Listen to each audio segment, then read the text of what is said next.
जनसंख्या बिल वापस लो, उत्तर प्रदेश जनसंख्या बिल वापस लो, उत्तर प्रदेश जनसंख्या।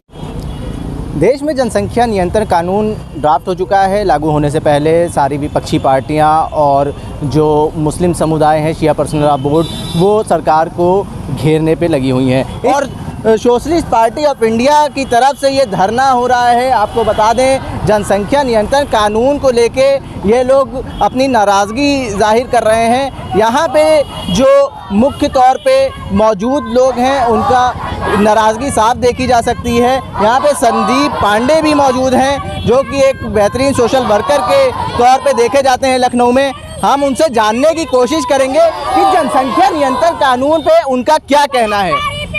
जी संदीप,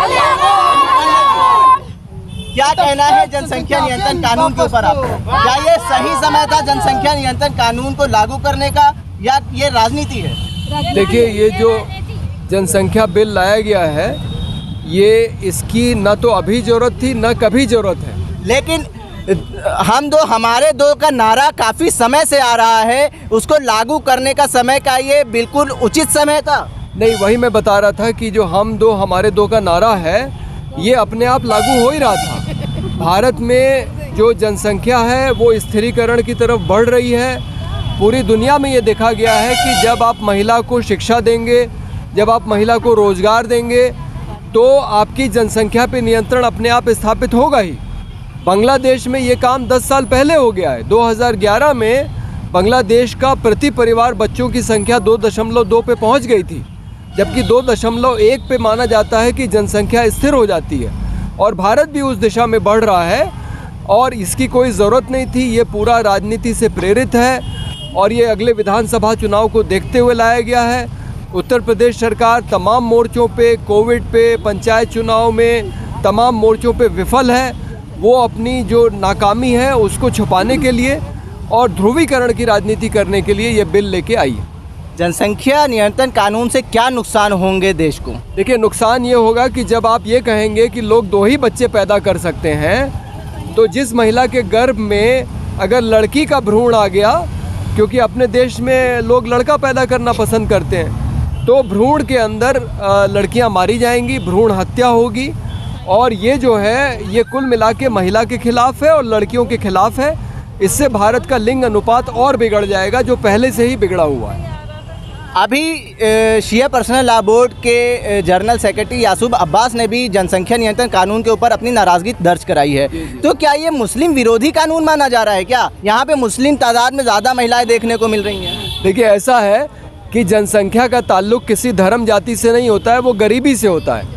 आपको गरीब परिवार में ज़्यादा बच्चे मिलेंगे, लेकिन राष्ट्रीय स्वयंसेवक संघ, जो भारतीय जनता पार्टी की प्रेरणा स्रोत है, वो एक अफवाह फैलाती है कि मुसलमान ज़्यादा बच्चे पैदा करते हैं। वो कहते हैं मुसलमानों की जनसंख्या इतनी बढ़ रही है कि एक दिन हिंदुओं से ज़्यादा हो जाएगी, और ये डर दिखा के वो हिंदुओं के वोटों का ध्रुवीकरण करते हैं। जबकि वैज्ञानिक सच्चाई ये है, सच्चर समिति की रिपोर्ट में ये लिखा है, जिसको डॉक्टर मनमोहन सिंह की सरकार ने ये काम दिया था कि मुसलमानों की सामाजिक, आर्थिक और शैक्षणिक स्थिति का अध्ययन करे।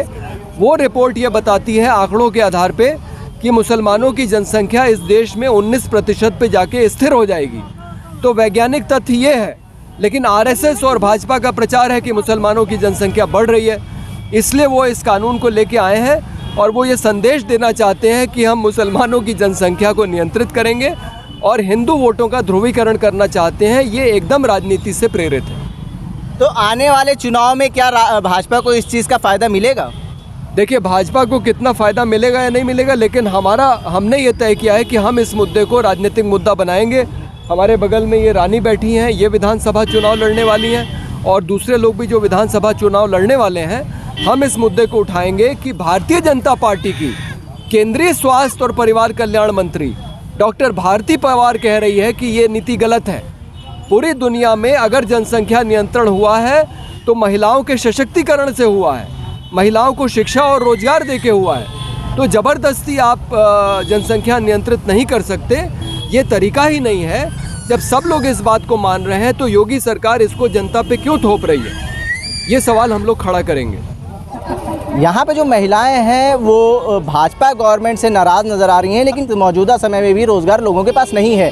ये मुद्दा इन महिलाओं ने उठाया, लेकिन साफ तौर पे बात करें तो कोई ख़ासा बात करने के लिए यहाँ पे वो कोई महिला उपलब्ध नहीं है। लेकिन संदीप पांडे की अगुवाई में ये धरना किया जा रहा है सोशल पार्टी ऑफ इंडिया की तरफ से, जिन्होंने साफ तौर पे कहा ये सिर्फ जनसंख्या नियंत्रण कानून जो है वो सीधे तौर पर राजनीतिक फ़ायदा उठाने के लिए ऐसा किया गया है और चुनाव नज़दीक आ रहा है, इसलिए जनसंख्या नियंत्रण कानून को लागू करने की बात हो रही है।